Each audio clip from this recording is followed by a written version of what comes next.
Hello and welcome to the Arc Woman podcast. This is an exploration of womankind. Here we discuss what it is to be a woman in the modern world while utilizing ancient and modern modalities in tandem to create a bounty of health for the body, mind and spirit.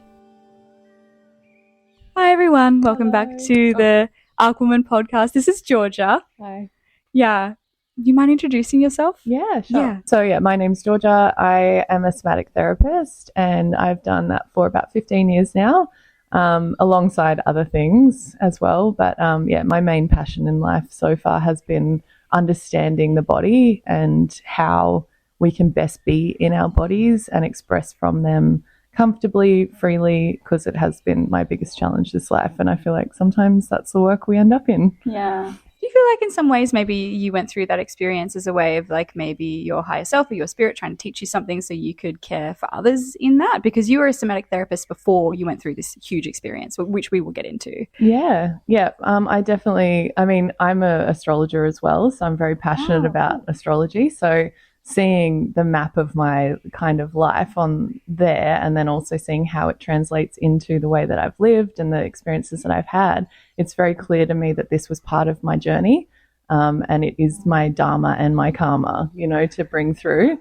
So I was born with acid reflux. I had a stomach ulcer when I was 6 weeks old. So sickness and being uncomfortable and not trusting my physical vessel and the nurturing and nourishment of life has been since my birth, and I wasn't able to be breastfed because of these things. And so I think that whole journey of childhood and teen years with, unstable health and mental health and things, because obviously the gut, it really put me in the shit, and by the time I was 18, I developed a chronic condition, which then led me into understanding the emotional component. My grandma was married to a Reiki master at that time, and I was experiencing chronic cystitis and UTIs, and I was taking antibiotic round after antibiotic round, and they stopped working. And it just ended up being this massive inflammation for a couple of years. And he ended up bringing forward that idea that it could actually be something energetic or emotional. And at that time, I was 18, 19, I was partying, I was taking drugs, I was doing the whole thing. It's like, no, it's not. Like, I'm going to the urologist, I'm going to the hospital. And all these people said, you're going to be with this for the rest of your life. And bringing in that element of, well, maybe it's something else, really opened the doorway to me now seeing that, like, okay, that was the beginning of where I'm at now, which is the dharma side. I feel like I've done all the karma, I've learned all of the lessons, I've experienced all of that illness. And that journey has really brought me to this place where I think I deeply understand that connection that we have with our bodies and our emotions and our environments, and how that can shape our lives for better or worse. Oh, it was beautiful. Let's just finish up there. Yeah. Podcast over. Done. I mean, and I can imagine being a young person and then feeling quite sick. That would be a disconnecting experience. And did that disconnect you from your body and make you feel at odds with your body? And did that experience of being a sick child through your adolescence and your early adult years kind of set the foundation for a bit of insecurity and a bit of disconnection to body? I think so, yeah. As I've healed and worked through this stuff, I've come back a lot to my early years, especially like being a baby and being really sick like that as a young child. And also with the undiagnosed neurodivergence, I think that's a really big part of it, because we have such a greater sensitivity, not only to our environments, but to our own physicality. And it can be not only overwhelming for us to be in the world, like going to school and things like that. I found, I was always in the sick bay, not necessarily because I was sick, but because I was totally overwhelmed. And the only language that you have as a child to express overwhelm is, I feel sick. I don't feel well. I feel sick. I need to go home. So I think that othering and that feeling of difference from everyone else was like, okay, why isn't everyone else like feeling totally flooded in this situation? Like, they're all playing and I'm like not okay. So I think that did change the relationship that I had, because I didn't understand really, and none of the adults around me could explain to me either what I was feeling and why I was feeling it. it developed a lack of trust and safety in the world in general, in my body as well, because it was an overwhelming place to be, but also the world. So it became really hard to find safety in general and trust in general in this experience of life. And that did carry through, yeah. And so then moving forward to when you were 22 and you decided to have breast implants, like how do those two things link together? Do you mind explaining to me, like, I don't feel safe outside, I don't feel safe inside. Okay, there's this male gaze, and apparently there's a lot of safety and security there, and that's the bee's knees.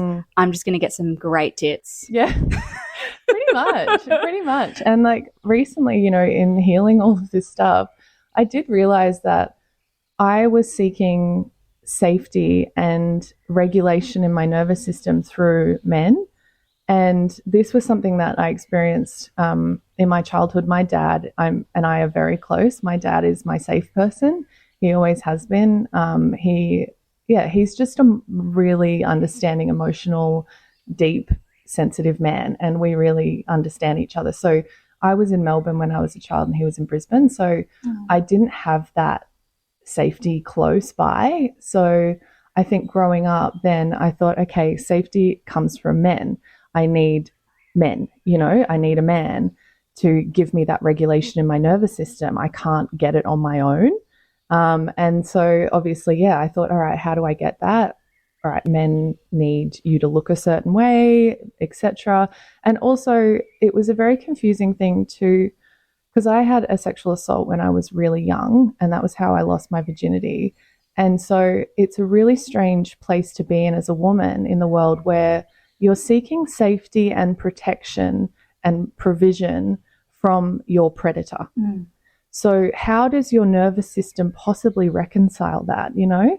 So all of this was kind of going on in the background, but in the foreground, as a young woman, I'm going, okay, I'm looking around me. How are these other women in these safe environments in themselves? They look loved, they look housed, they look well, you know, who knows what's going on behind, but how did they get there? You know, and I was getting rejected over and over again by guys and being, you know, bullied by grown men about my appearance, you know, my flat chest, my double chin, whatever. And being neurodivergent on top of that, you can't be, in my mind at that time, you couldn't be ugly and weird, you know, because I would get with guys and they'd think, okay, she's like good looking enough, but then like I'd unmask a bit and they'd be like, whoa, okay, like, you're not, you know, you're not like the other girls, but not like in that sort of pick me way, like genuinely like, what the fuck? So, you know, it was very confusing to me to go, okay, how do I mold myself to get to that goal of safety? And like navigating that labyrinth, like even explaining it just sounds confusing. No, I think it makes total sense. And like how you're explaining it is quite eloquent. Okay, good. No, absolutely. No career goes direct today, thank God. Yeah. There's two ADHD girls here. Nothing's going to make sense. No. But I guess coming back to like that, okay, that's a really beautiful foundation you've set. And I completely understand now how someone in that situation would go, okay, I feel unsafe, the world is unsafe, how are these women finding safety? I have a fractured father figure who I love so much, but he seems far away, so I'm going to do this thing. So you were 22 when you had breast implants. What was that like? Tell us about the research, tell us about the experience, and like, was there euphoria after you had it as well, and kind of having that affirming care for yourself that you wanted in that period of time? Was there benefit as well? Like, definitely. Yeah. I think like it was the perfect Band-Aid, you know, and I really, sometimes we need that, you know, like sometimes we need a little something from the outside to pull us up inside. And sometimes it's the other way around. But in that particular moment in time, I think I had just had a really bad betrayal by a guy. I'd driven, you know, I was so in love and delulu, but I drove, you know, from Melbourne to Cooma where he was doing a ski season, from the Gold Coast, like all the way across Australia to go snowboarding with him, whatever. I rocked up there and he went to work. He totally barred me. I ended up leaving. I'd lent him a couple of grand. And then when I got home, I'd seen that he'd bought this other girl a snowboard with the money that I'd lent him. She was down there snowboarding with him. And I was just crushed. Like, you know, when you're that young and I don't know, I had a lot of hope and whatever. So she had these big boobs, she had tattoos, she had the look. And that was sort of what was on vogue, on trend at the moment in the Gold Coast at that time, especially. So I went, okay, like I need to be that in order to fit in, to what men want. And so on the back of that betrayal, definitely. I'd also just gotten into the psychosomatic work. So I just met my first teacher and I was learning about, the way that the body expresses your inner world, basically, and the breast is a nurturing element of that. And I felt like I wanted to feel a little bit more womanly as well in my own body, to feel like, and I mean, now I realize that my femininity is more deep than that. But at that time, I thought, okay, this will help me to feel that nurturing feeling. So I thought I would go to Thailand because I didn't have the money at the time. My sister had just gotten hers done as well. So I thought, oh, right, that looks great. Like, we'll just follow suit. So I started researching. And my mum said that she didn't want me to go to Thailand to get it done. It was too dangerous. And they wanted to support like my self-esteem and stuff. So they actually helped me to get them done on the Gold Coast with a really good surgeon. And I got lipo on my double chin at the same time. So it was kind of, I got the whole thing. And it was amazing. And I did feel really good after. And that guy did ask me to sleep with him and show him my boobs after. And that felt like an ego win, But the guy who cheated. Yeah. But, like, right? So I won in, quotation marks, but not really, because even the messaging of my parents going, oh, we want your self-esteem to feel better, so we'll get you the boobs. And, all of this stuff was still the same messaging, like even from my therapeutic spaces saying, well, women that express their nurturing like this and your body is like, what do you mean? Like it can come through in so many ways. And I know that now. But yeah, at the time, those were the things that were really informing me. And if I was a mother and that was my daughter and she was at that point and she was about to go overseas and get that done, I would do the same thing. 100% same. I would do the same thing. 100%. Yeah, I'm not. But it would also come alongside. No, that's not what I'm saying at all. But it's just kind of like, everyone in that perspective, especially you, was doing the best you could with the information you had, and the resources you had, and the resource you had were breast implants. And so you got that vindictive feeling of like, I slept with this guy. But he's a dickhead. Exactly. Like, wow, I really won that one. He won twice. Yeah, exactly. Yeah, wow. And so like being such a young woman and being like, yes, I've gotten this male, I've gotten him back, I've won, I've got But I didn't even. Like, I ended up dating her and then I just stuck around as a friend. Like, so crushing to have such low self-esteem, like the things that I let these men put me through. Yeah. Truly diabolical. Yeah. And now that I've unscented them, I'm way more gay than I ever thought anyway. We love that for you. Whoopsies. So I guess like that happened and that was the immediate thing that happened kind of in like 6 months to a year after getting them done. But you had your breast implants in for how long? 7 years, almost exactly. Right. Okay. That's interesting. A full cycle. That's like almost like a Saturn return in a way. Very interesting. I got them out on my Saturn return. Oh, wow. Okay. That's interesting. Yeah. But I guess like, okay, that was the original breast implant experience. And then what happened after that? Did you enjoy them? Did you embody them for yourself, or were they still for the male gaze, and was it still kind of looped in with that perspective and service to the male gaze in a way? Yes. Okay. And also, it's hard to say because I did feel connected to them in a way, but there was a sense of disconnect while I had them in as well. Like I felt like this isn't really my body, and these aren't really my breasts. Like I didn't feel super connected to them, I suppose. So I enjoyed the feeling that they gave me of, conventional attractiveness and beauty. I liked, and the thing was that I didn't even get them out though, really. Like I just liked that I had them and that was validation enough for me. I'd like tick the box. But like I remember once that same teacher being like, in a training, you've got these boobs, why are you wearing these cut off shirts like a man or whatever? Like you should lift up your breast, lift up your heart. Like she was diabolical, but lift up your breast, lift up your heart, show them whatever. And I was just thinking at that time, okay, so what actually is the purpose of these? Because I feel better in a way, but it was surface. And I never really got that deeper feeling that I have now, obviously, after doing the inner work. That all happened. And then you were trying to embody them while having fake breasts. And hopefully, by the way, if you're listening to this, I'm not judging you for having fake tits. If that's what you're into, this is just your story. Yeah. But good disclaimer. No, there's never any judgment. No, definitely not. No. I think women are always the victims of the patriarchy, and I never view women's choices as the problem in of itself. I almost always view it as a result of the patriarchy, which always just however you deal with that is however you deal with that. Exactly. But you started to experience some really intense symptoms, so seizures, vision loss, GI issues. So do you mind explaining what it was like navigating these symptoms? Because for you at that time, you would have been like, where is this coming from? But also this is a bit similar because I'm a sickly person. That would have been an embedded belief you had about yourself. Story. Yeah, definitely. Yeah, I mean, I started having all these symptoms. It was interesting because it kind of overlapped with the work that I was doing in some of these new age sort of wellness spaces. I'm saying that laughing because there's dubious grifting going on.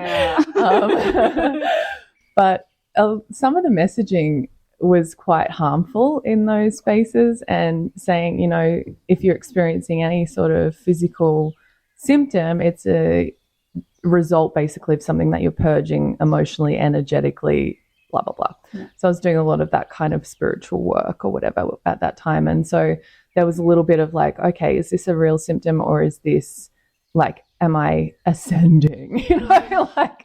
Or am I going into 5D? Yeah. Is that what's going on? Just leaving my light body, like whatever. So, I was like, maybe it's that. But then obviously I had a seizure, and I was like, I don't know about that. I don't know if this is me going to greater consciousness. I love that we can laugh about that now. Oh God, yeah. Am I having a seizure? Am I in 5D? I don't know. People exist like this. No, I know. I was one of them for years. Babe, same. I was having very real problems. Needed a real therapist and a real doctor. But it's definitely a confusing space to be in. And those symptoms got definitely worse and worse. Like, I was the most healthy sick person I knew. I was in my mid-20s, I was eating clean, I was living in Byron, I was like, doing everything right, really. I was drinking a lot of wine, but okay, that's not going to be the thing that's bit of organic pet nat. Yeah, no. Preserve free, please. But apart from that, like, I don't know, I could not understand why. And obviously I knew, the emotional stuff and the energetic stuff, but these symptoms were progressing and intensifying in a way that made me start to question that. Like, actually, this is something more severe, because I removed myself from those spaces and I got stable income and I took a lot of stress out of my life, and they got worse. Okay. And so I guess from that, was there like an exact moment that you were like, something's not right, something is up, and like, what am I going to connect this to? What did that feel like for you when you kind of moved out of these places where you had originally found a lot of healing? What was that like? I think that the shift happened when I moved to Brisbane. So I was living in the Northern Rivers for a long time, and obviously you're kind of in this soup of the same kind of rhetoric and whatever. So I met my ex on a night out. Like, I'd been living this Puritan existence in the Northern Rivers in the rainforest, and I went out for one bender in Brisbane with my friend, met him that night, and ended up moving there to be with him. Yeah. And not after that night, it took months, but I just upped and wept. But that was interesting because it put me into a different world, and I all of a sudden was not in the echo chamber of this dialogue around like, all physical symptoms are your fault. They're all a result of your emotions. You must be purging an energetic thing. Like, let's do another clearing session on you. Go to this other practitioner. I was just getting more and more dysregulated and more sick.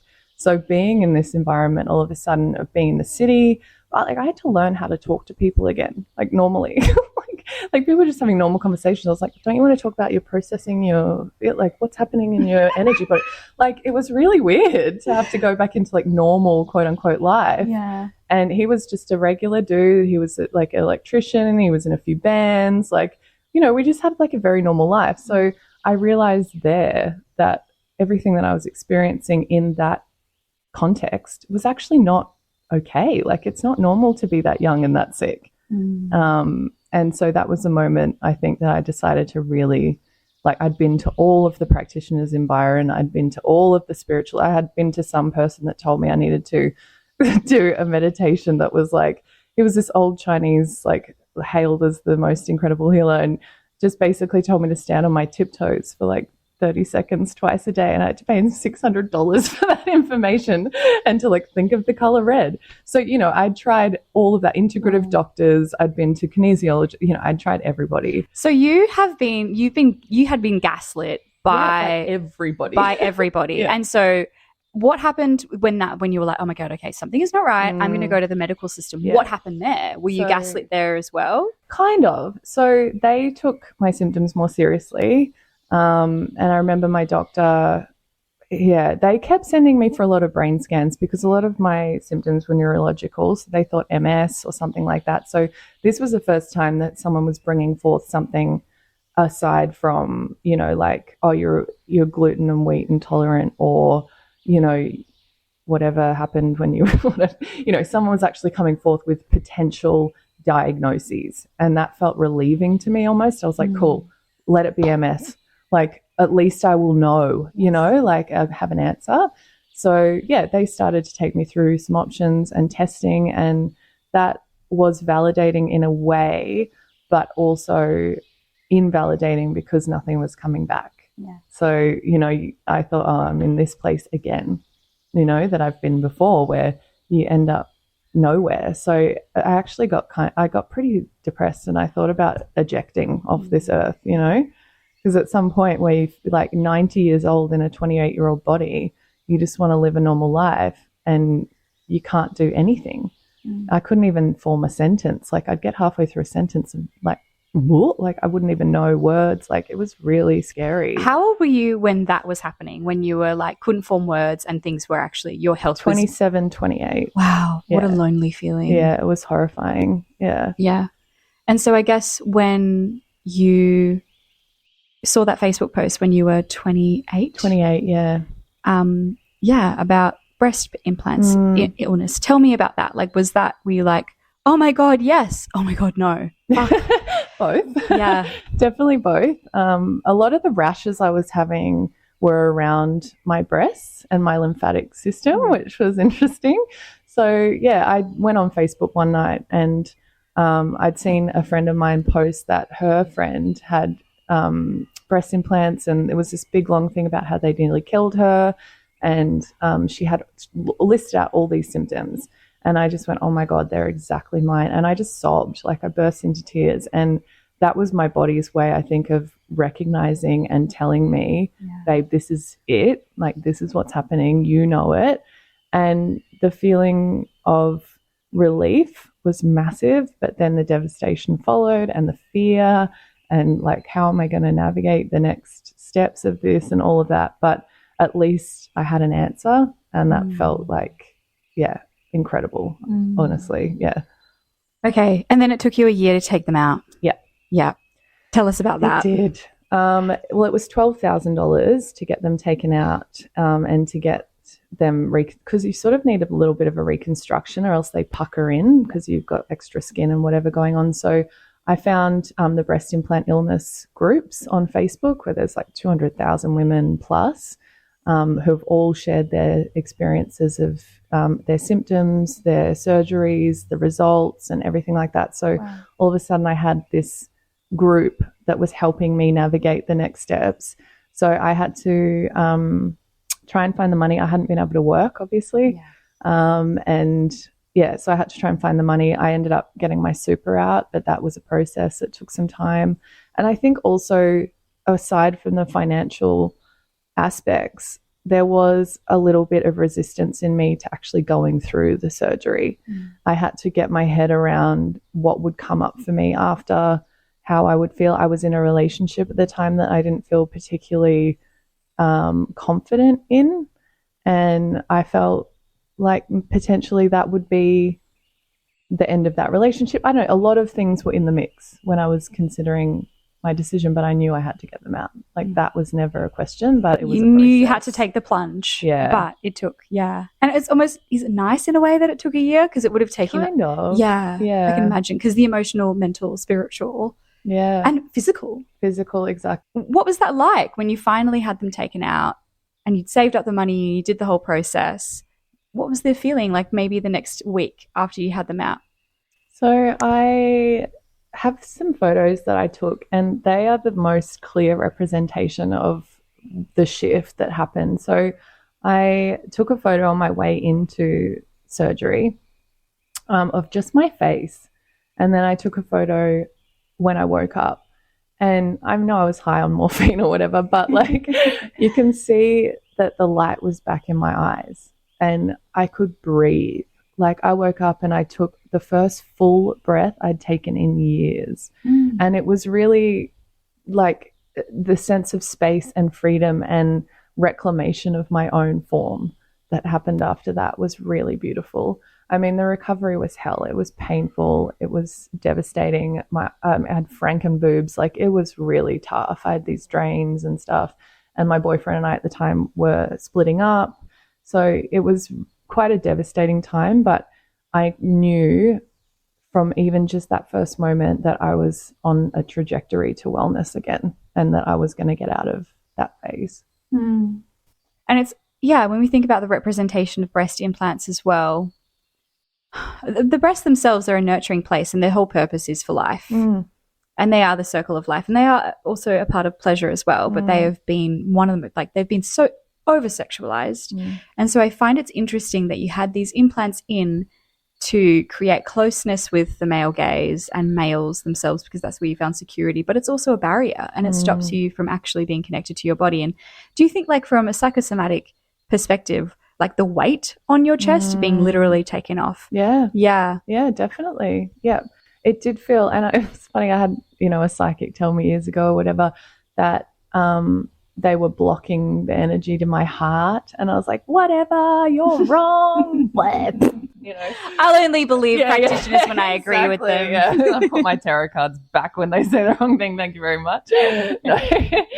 But there was some truth to that, actually, and I think that even deeper than that, it wasn't so much just the energetic blockage, but it was the fact that they had band-aided the real cause for that disconnection and that lack of safety, which was within my own system at the end of the day, because I've found that now and I didn't need a man to give it to me. So, that was actually, and now I actually think if I wanted one, I could connect to a man, and I do get a lot more male attention now because it's not the main focus of my life. And I think, obviously the more focus you put on something, the more energy goes there. I look the best I've ever looked in my whole life because I care the least about it. Wow. And I think that's what this has really shown me. Like, just take the heat off something and the connection sort of happens, but with the healing, I think that's why women just get hotter with age. I agree. Yeah. Even like Pauline. Oh, what's her? Not Pauline. She was on Baywatch. Oh, Pamela. Yeah. She's on the red carpet, barefaced. Yep. She's like getting all of her filler dissolved, all of these things. And I'm like, wow, you've never looked more beautiful. And like all my friends, every single year they grow older, I see that they have descented men a little bit more and they find themselves a little bit more interesting. Yeah. And they are more, they feel more indebted to themselves in a way. And that is magnetic. And that's, of course, like that is attractive. Yeah. You know what I mean? Because like, wow, you are a unique human being and you are not like anyone else and you are treasuring that. Like you see yourself as something to be treasured and adored. And I think that's why women just with age just get so much more beautiful. Yeah. Not that young women aren't beautiful as well, but like, I admire women when they grow older for that reason. Yeah. And so I guess going through that experience, that reconnection to breast, so you had your breast implants out at 29 and then, that process, did you come to a place of peace with your breasts after that experience? No. Okay. And I think that led to the cancer forming, if I'm honest, on that level. Obviously, there are a million reasons why we get sick why disease happens from all levels. But on that one level, I did feel like I didn't have the opportunity at that time when I had them out to actually resolve the deeper pain in my heart. That breakup was devastating for me, and I didn't have a chance to properly grieve that relationship with him because he wasn't able to meet me there. So that sort of left that gaping wound, which we love. And yeah, my actual physical body was nothing like it was when I went into that relationship. It was 13 kilos heavier. It went from a double D to an A with a huge anchor scar and scar around my nipples. And like, it was not a good scene, you know, for me to be re-entering the dating world in pieces, you know? And so I tried to pick myself up and get back out there. And unfortunately, when I did, I was met with a lot of rejection from men on a physical level when they saw my breasts. They wouldn't touch them. They wouldn't, you know, look at them. And I felt like that was extremely painful, and it almost put a little bit of a block in the way of me being able to embrace my new body.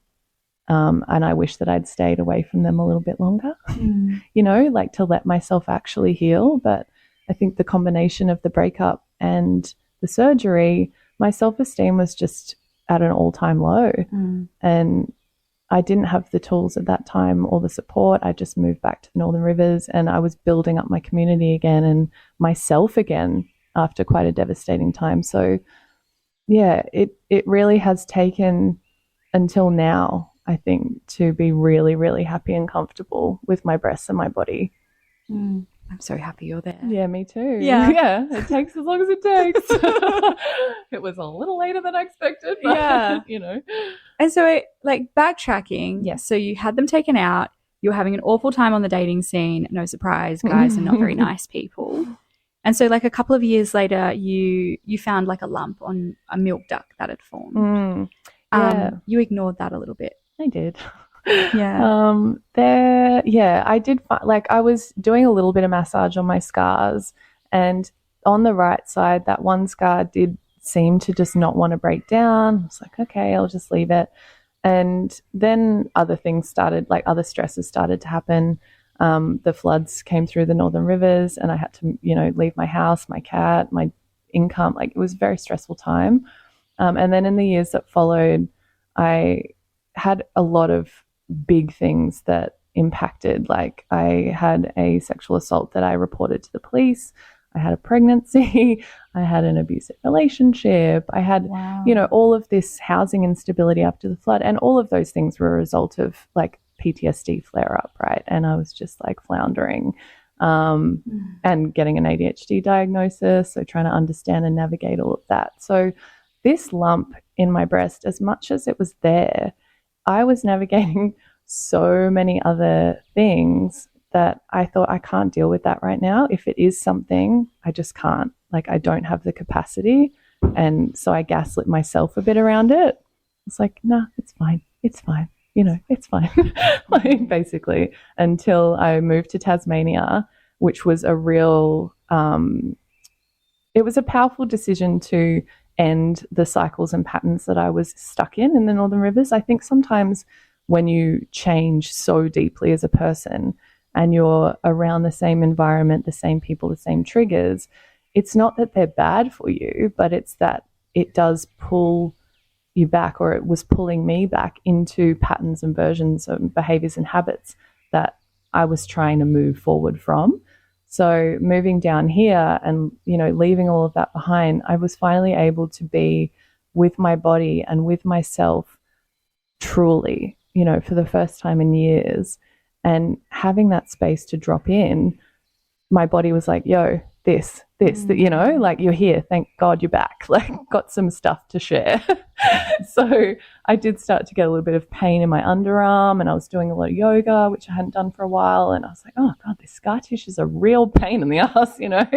So I was like Googling even therapists down here, scar tissue therapists. still gaslighting myself. But this dog that I was house sitting for, he was sniffing around my boob a lot, and he was like always pawing it and like nuzzling in. I'm like, dude. And then one day he just put his paw so hard on the lump that I nearly went through the roof. And I was like, no, that's it. Like, there's something going on. Yeah. And yeah, thank God for that dog. And so you caught it just before it came malignant. Yeah, yep. So yeah, when the scans came back and all the tests after the surgery, they said that that dog really did something good for me, because it was breaching the walls. Right. Okay. And so then I guess in that situation, you're in a medical emergency. Yeah. And you're going from Byron Bay, all the symptoms are a foal and they're a purge, to something is wrong and I'm alone with my body finally, to something is really wrong and you need to go fully into the medical system, and this is an emergency and this is what we're going to do. And yeah, I've heard of how doctors and medical professionals talk to women in this situation, and it can feel quite condescending and that you don't have a choice. And like, what was your experience like? What was your choice of treatment?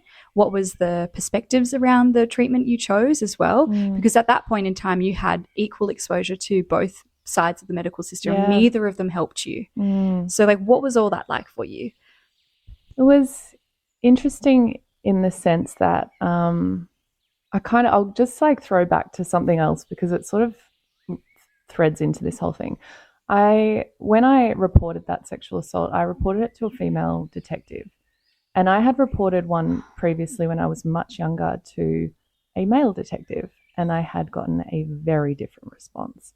And being heard, validated, supported, and fought for by a woman changed something in my whole dynamic. So when I got my diagnosis, everybody from my GP to the women who did my mammogram to my oncologist to my surgeon, every single person was a woman, everyone.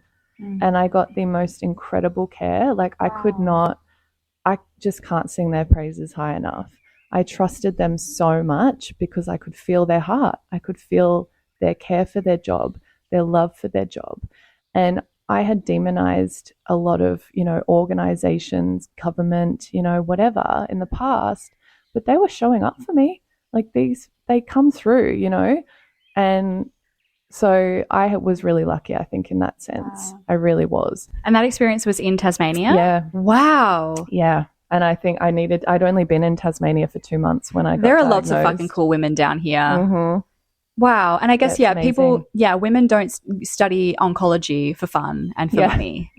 So that's so refreshing, because I have a friend that has had cancer. I know a few people who've had cancer, and all of them had a pretty awful time navigating the medical system because they were dealing with male doctors. So everyone you were treated by were women. Yeah, my surgeon, everybody, every single person, except this one gay nurse who was fab. He tried to get me some Valium on the down low. It didn't work, don't worry. Everything's above board at RHH. Oh, wonderful. But yeah, I felt really cared for. And in terms of deciding what to do, I was really lucky in the sense that it hadn't spread to my lymph nodes. So they took a few anyway just to check. But thank God they were all good. And in the past, I probably would have been a little bit more certain that I would go for like a natural approach, like just do the bare minimum. But when I was in that situation, it was very different. Like, when you're facing your mortality, it's not just like, oh, I've got, like some histamine issues. Like, it's like, no, you've got cancer, babe. Like, this is serious. You can't just like go away and wing it. So they were presenting me with facts, data, and obviously like their job is to save my life. That is their job. So I had that at the forefront of my mind, that even the things they were presenting to me, like the chemotherapy they wanted to do, they said that even though it hadn't spread yet, that it was an aggressive enough type that they were concerned and they wanted to do chemo. They also kept mentioning my age, which was actually really helpful for me. Always bring it back to like, you're so young, you're so young. I was like, no, you're right. I've got so much life to live. I do not want this to take me out. Like, this is not my time. So I really considered what they were saying with also the knowledge and awareness that their job is their job, and then someone else like a holistic health practitioner who really understands health science and everything, that's also their job, and there's a place for both of those things. And their information and their treatment plans are really well thought out. Like, they came to every meeting and they said, right, we've had a meeting with 7 doctors about your case, and this is what we all think. And I just felt like, okay, these are the best people in this field, and I don't have to do what they tell me, but I can take all of their information home, really be with it. And it was fascinating to feel what that brought up in me. Like, I felt ashamed almost to tell them I didn't want to do some treatments, and then I felt ashamed to tell some of my friends that I did want to do some treatments. So I felt like I was in between a real rock and a hard place. And at the end of the day, I had to really come home to me and be like, okay, this is my life, and it doesn't matter if I get judged on either end of the spectrum. What feels right for me? And so eventually you chose radiation. Yep. And then so that would have your Byron Bay mates would have been like, you can solve this with a green juice fast. Yeah. And going keto. What are you doing? Or high doses of vitamin A. I've heard that as well. And then your doctors are saying, why don't you want to do chemo? And so I could imagine navigating that really almost knife edge. But you came out on the other end and it worked for you. Yeah. And the decisions you made for yourself and choosing that treatment plan did work for you, and it was effective. Yeah. Yeah. Yeah. I mean, I'm good now, and so the thing now is recurrence, right? So I'm still having to decide about the tamoxifen. Yes. So that's the next thing that they wanted to do, to stop it coming back. So it's an ongoing process now, and it'll always be something that I'm navigating. But from where I sit now, those treatments worked. I feel good, and I'm happy even with the side effects that I'm navigating still, because I know that I really sat with those decisions and they felt right for me. And you made the decision for yourself. Yeah, exactly. And you have no regret about the decision you made. Wonderful. Yeah. But I guess you've also mentioned previously that when you were having treatment, breast implants were offered to you. Yeah. What was that like? It's pretty confronting, to be honest, because when you're in that space, I wasn't even thinking about me though when they asked me that. I was thinking about all the other women who haven't been through what I went through with my implants. And it is sad as well to think that when you're in such a vulnerable place, I just lost a whole boob pretty much, that I didn't have much anyway, you're already feeling vulnerable to those societal expectations and body image stuff anyway. And then to have the government tell you, not even you can go flat. It's, okay, so do you want implants, or we'll do fat transfer, or, it's reconstruction first, ask questions later. And I think that just further perpetuates this narrative that you have to have something in your bra as a woman. And I thought, if it's going to save my life, do a double mastectomy and don't no, I don't want to reconstruct, because that obviously, for my body, they would have rejected that. I would have got sick again. So I'm not saying that every woman who chooses to have implants as reconstruction is the wrong decision at all. I just am concerned that it's presented as the only option, but you can also go flat if you want, they don't mention that. And also that a lot of these women might not have the knowledge around what breast implants can actually do, and they've already had weakness in that area. They already have vulnerability in their breasts, and hormonal picture, and it's so hugely disruptive, I feel, to have them. And so I just worry about their future health as well. So, I mean, what would you say to women who are, there are so many things that you've experienced. So, what would you say to these women who have breast implants, or who are experiencing breast implant illness, or do have breast cancer? What would be your advice and your perspective to pass on to them, to have them be more connected to the choices that they're making, and making sure that they're actually connected to an intrinsic sense of self, instead of being marred by community, medical system, patriarchal standards. Yeah. Yeah. I mean, I've had a few women actually reach out and start the process of removing theirs as well, and that's been really beautiful to connect with them and, yeah, to just be in that same space together, navigating it and being able to help them has been really good. But I would just say that it's not, and this might sound weird, but like it's not personal, you know? Like the way that we've been taught to be in our bodies and feel our womanhood and all of those things, it comes from such a long time ago, like patriarchal, you know, organized religion, control over women.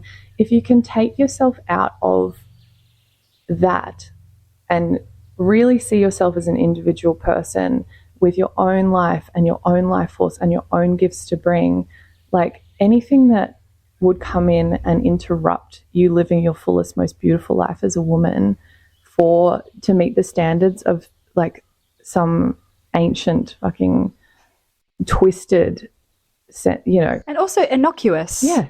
It's ever changing. Yeah. It's not grounded in anything. No, that's right. And that's the thing, because like you came to my topless tea party. Yeah. And it's really interesting because we had, I think Emily and I have run them, I think 16 times now. And it's so interesting because I've seen pictures in research for this. I've looked up pictures of breasts, implants, and they don't look like breasts because I've been exposed to 100 women's bodies now and all the different types of breasts that you can possibly see. Yeah. And it's so interesting because women with smaller breasts don't feel like they're enough. Women with large breasts feel the weight of the male gaze and how heavy that is and how constricting that is and how this thing that should liberate them isn't actually liberating them at all. Yeah. I've seen women with breast implants. I've seen women without them who've had them taken out. You're not the only person. Yeah. And I think it's really interesting. And Emily and I have like reflected on that, and we feel much more connected to our bodies because there is no comparison. I've never seen anyone's boobs that are exactly like mine. Yeah. And Emily has not seen, and you have not seen. And so it's just really interesting. Like we're so unique, and it sounds so cliche just to be like, that's your gift and that's what you're here to do. And no one has been like you. And how beautiful is that?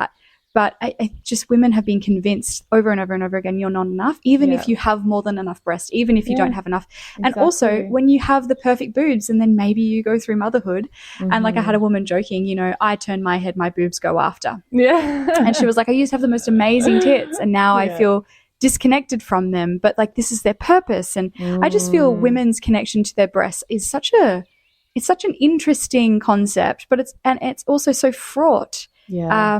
And dangerous now as well. From your story, we know it's dangerous. Yeah. I just don't even know where I'm going with this really, but I think, your story just really reflects that the complexity of the male gaze has imposed on women and their connection to their body. And that's the thing, like we will never win. Like you get implant, and you know, I'm not saying like don't do like plastic surgery or whatever, because I think that feminism is that. Do whatever you want. Like once my chin starts disappearing into my neck, like I will get a facelift probably. Like, you know, I'm not averse, but just know the risks, I suppose, and also know that, like you said, beauty standards are not static.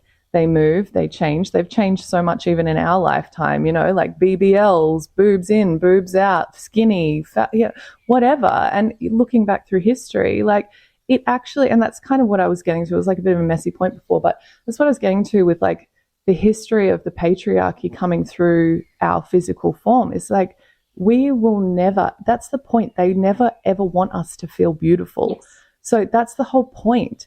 So that the goalposts will shift forever. We can spend as much money doing this, doing that, doing whatever, but it will never, ever be enough. Sydney Sweeney just got trolled for being, you know, whatever, unattractive, blah, blah. Sydney Sweeney, are you kidding? Margot Robbie? Like these women are getting told that they're ugly, they're unattractive, blah, blah, blah. You cannot win as a woman. It's impossible. You cannot. It's and impossible. You will harm yourself in the process. And it's so funny because Margot Robbie, I think, is a great example because I have a post up on my Instagram of like pictures of her leaked of her pregnant. And she hadn't even posted that. She hadn't even made that public herself. So that choice to say, I am pregnant, with a little baby boy, and I'm so excited about it.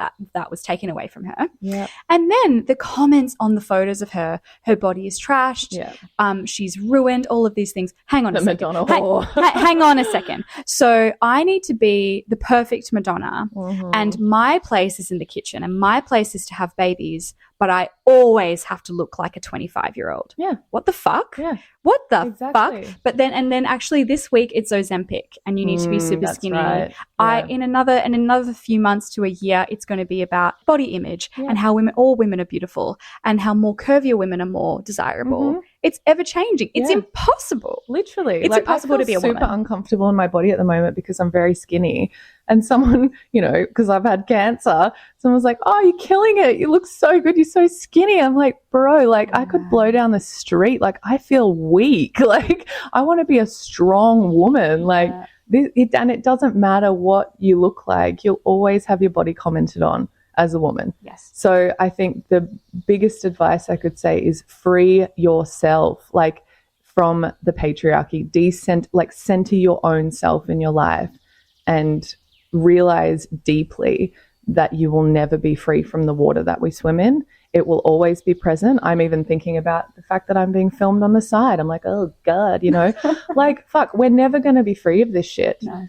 And so having that kind of I think I'm as free as I could be with it now, and that's the thing. It's we're never going to get perfect because we live in it. But at least if you can try and get that male out of your brain, we all have a man in our head, even men have a man in their head telling them, you've got to be, and ours is perving on us and whatever. And, you've got to be this and that. You can't be a slut and in love and a mom and a woman is never herself. She's a woman always being looked at and being perceived, and that's how we perceive ourselves. How do men perceive me? How am I perceived through other people? Which I think is exhausting. It's exhausting when it's so interesting. Women are the givers of life, and I think that's kind of what breasts, at least for me, reflect. And they're mammary glands. They're mammary glands, guys. I know, right? And it's so funny, this story of these British archaeologists. They went to a tribe in the Amazon, and women there had no bras on. And the American researchers were saying to the men there through a translator, how do you handle yourself sexually here? How do you feel about these women not wearing, covering up their breasts? And the question that these Amazonian men had was, American men and Western men and British men big babies? Yes. And that was their honest question. Totally, though. I used to say I am off to a date to breastfeed another man. Literally, though. And some of them would say, I turn my girlfriends into mothers. I'd be like, great, latch on, baby. Latch on. It's my job to nurture and serve you, It's for God's sake. Of course they had to develop all of this organized religion and the patriarchy. A free woman, I'm not giving you anything without something in return. If you're going to be transactional, same, baby. Yeah. No. I'm not just giving of myself anymore. And that's what we've been conditioned as women. Feed everyone. It's no. Don't feed the men. Feed the children. Yeah. That's the point of nourishment. And obviously if you have a great man and whatever, I'm not saying all men are shit. I think they're equally damaged by the patriarchy, and it's devastating. The violence of their socialization is so hard on a man. And I know that firsthand. I've held them while they've sobbed on my massage table and let go of years and years of what it means to be a man in the patriarchy. So I just want to make that clear, that at no point am I bashing men, but I think that a lot more of them need to recognize that equality is not oppression, and being silent is not the same as not being an aggressor. Yes. You've got to stand up, guys, at some point, because you're lonely, but we're dying actually. So, there's a bit of an issue there. There's a bit of a discrepancy here, babe. A little bit of a problem. Just a little bit. Yeah. If you're going to protect, could you please? Thanks. Women are we're dying over here. Yeah. Oh, but my feelings. Yeah. My feelings. And it's I'm really sorry, but your needs are not bigger than my wants, or your wants are not bigger than my needs. We're actually suffering from the patriarchy here. It is an oppressive force, and it's very real. It is very real. But I guess the at least what I've discovered in that topless tea party is the solution is within ourselves. Yeah, that's right. Which yeah. again sounds so cliche and lame. And cliches for a reason, but damn yeah, it. yeah, yeah. But it's so true. Yeah. And like when women leave that event, and you know, like if no one's heard of this topless tea party, it's something that my friend Emily and I ran in Tasmania for the past couple of years. And it's where women come together, we sit around in a circle, we take off our tops and we talk about the relationships to our breasts. We go through a massage of our breasts. And then my friend Emily is an amazing ceramicist. And so it's almost art therapy in a way, which is probably why you were really attracted to it. Yeah. And the idea of it at first, when I came up with it, I was like, I didn't think of it from an art therapy perspective. I was just like, how fun would this be? Topless tea party. That sounds brilliant. Cool. And we're going to do that. And we just had it with our friends, and we ended up having 15 of our friends here, and it was chaos. And we were like, this is amazing. We're going to sit down and we're going to make mugs out of clay. And Emily runs us through this amazing meditation of the clay body and the personal body. And can you feel the weight in your hands? Can you feel your breast? What is your connection to your breast? And it's so interesting because women are sitting there and they're like, what does my breast actually even look like? Because I'm looking at myself through the perception of men. Yeah. Right? And so very often women will sit in front of the mirror and go, they're bigger than I thought. Or actually my nipples aren't how I thought they were. And you know what? They're actually really beautiful and I love them. And, you know, so it's really interesting in real time when you see with multiple different women with multiple different experiences. And I've had women in their 80s who have their tits down to their vulva. You know, they breastfed babies, you know. I've had women who've had like breast implants taken out, who have breast implants. We've seen everything. You know what I mean? We've seen women who are actively breastfeeding, who have just had a miscarriage, and they are still, you still have milk coming out. The relationship we have to this part of our bodies is so intrinsic, and it should have nothing to do with men. Like it is a truly feminine space. Yeah. And that's just, I think it's so beautiful. And how devastating that that's been taken away from women. I agree. Yeah. Yeah, I agree totally. The fact that we can't even, you know, topless sunbake on a beach, for example, you know, without being creeped on. When I was in WA, I was doing that and my sister was like, put your fucking top on. But the reality is it is dangerous. Yeah. It actually is dangerous. A lifeguard came over on a quad bike and told me off. And like how he drove over was a little bit violent. And I was like, wow, this is so crazy that a nipple could exhibit this response. Like I don't understand. The panic. Like I belong in Europe. This is crazy. Yeah. I think that the competitive nature of being pitted against each other from a young age really does drive a wedge between women and a real distrust. Also this whole thing of like the scarcity of good men and we have to, you know, claw each other to death to get one. And it's so harmful because it's also not true.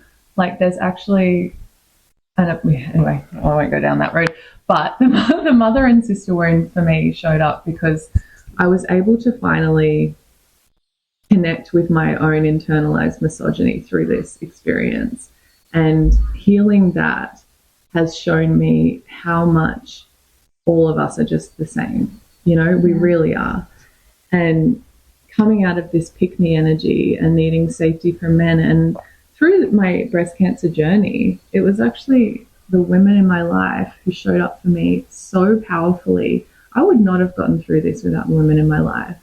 And it really showed me that they are the providers and the protectors, actually, you know, like I felt so much support that I would never have allowed myself to receive before because I thought, you know, women were,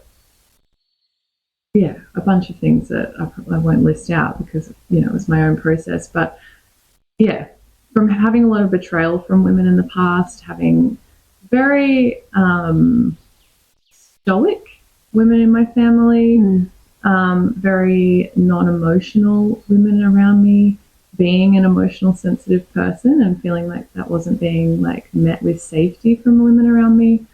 And that is patriarchy anyway, coming through women, you know, like you have to be tough, you can't be emotional, you can't be hysterical, don't be crazy, don't be this, don't be that, don't show the full expression of who you are as a woman.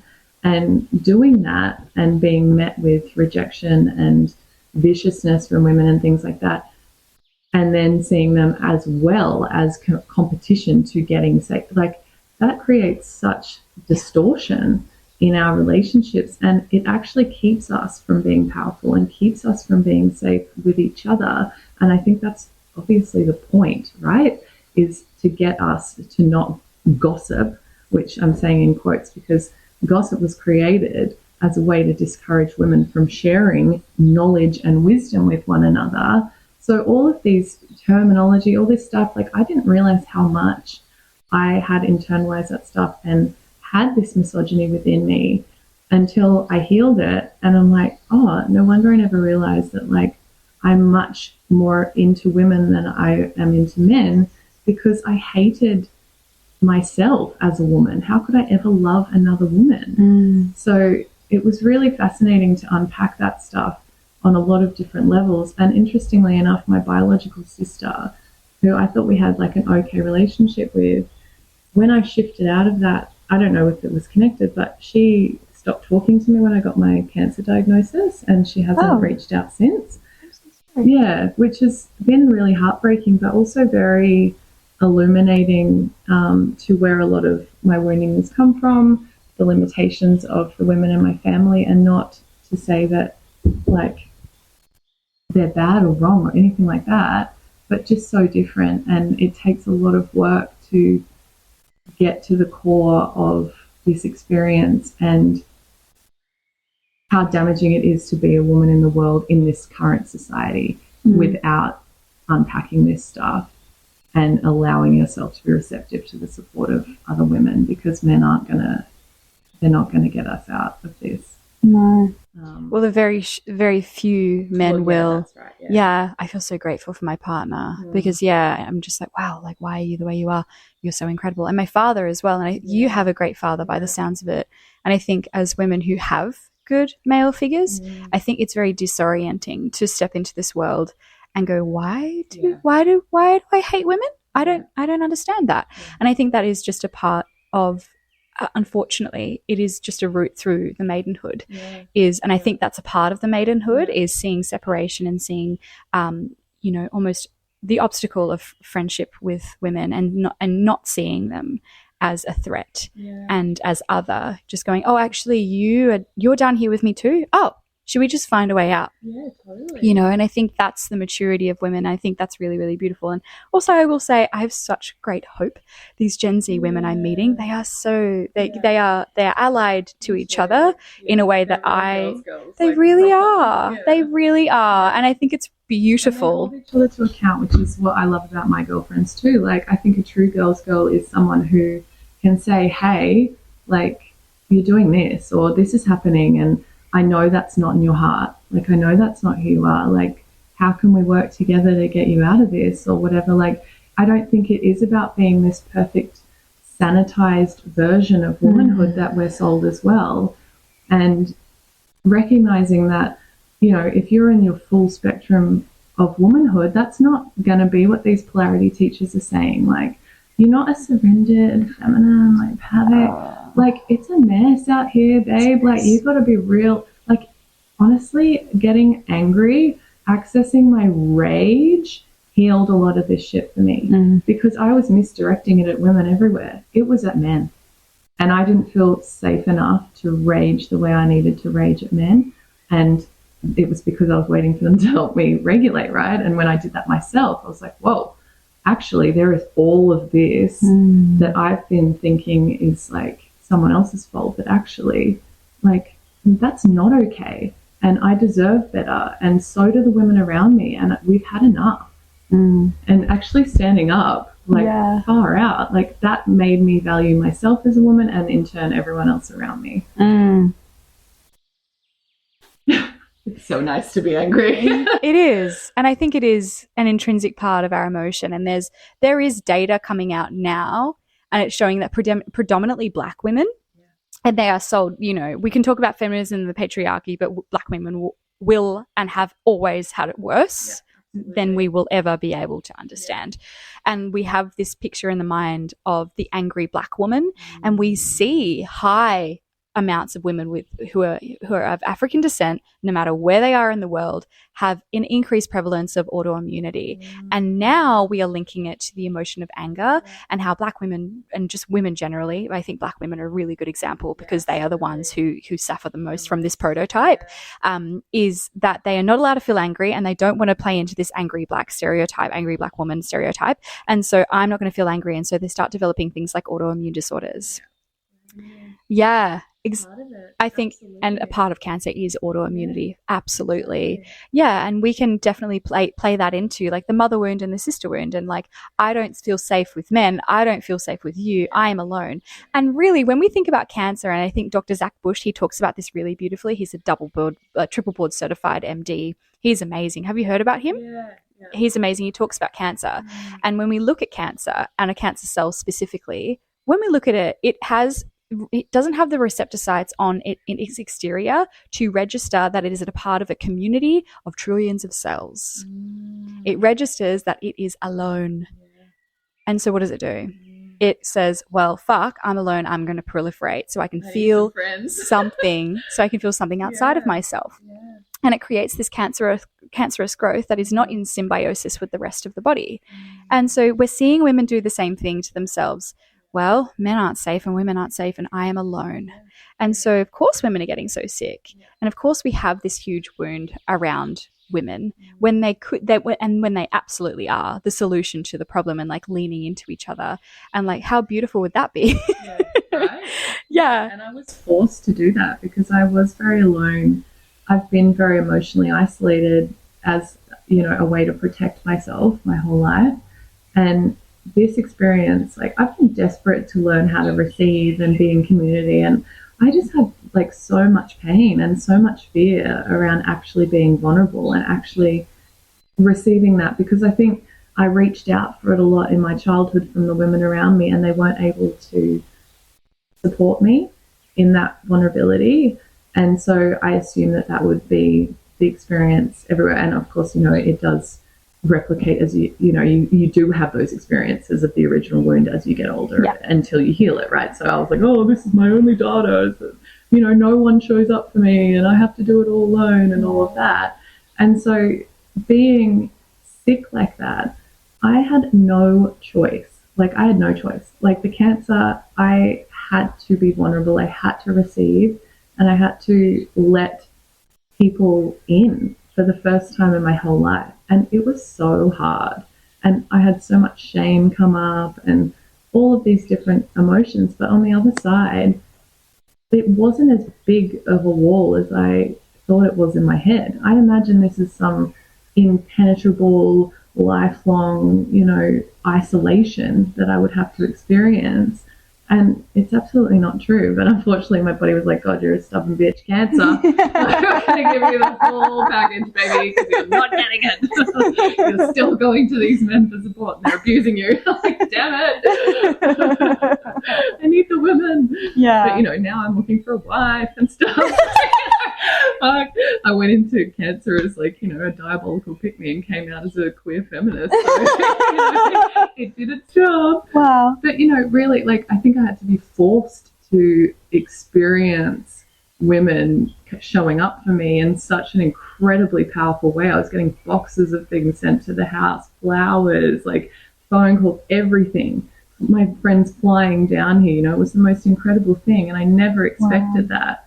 And I think it was perfect that my sister has taken a break when she did, because it let all of these other women come in and it healed that wound in such a deep, deep way that now I feel totally open and safe in myself and also with other women. So I guess, like, what's your parting advice then? Parting advice.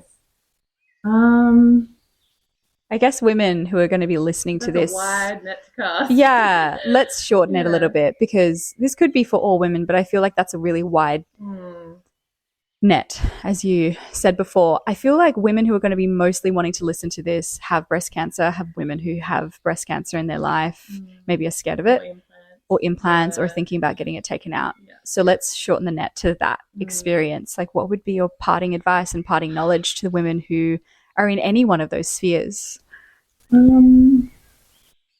Your life is precious, honestly. And I think the most beautiful thing that I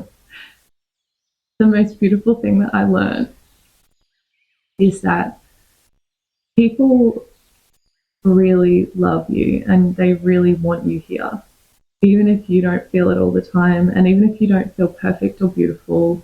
Like, I just kept thinking, when I'm 80, if I'm lucky enough to make it to that age, I will look back on myself now at 40, at 45, at 50, at 20 as the most beautiful, life-filled woman.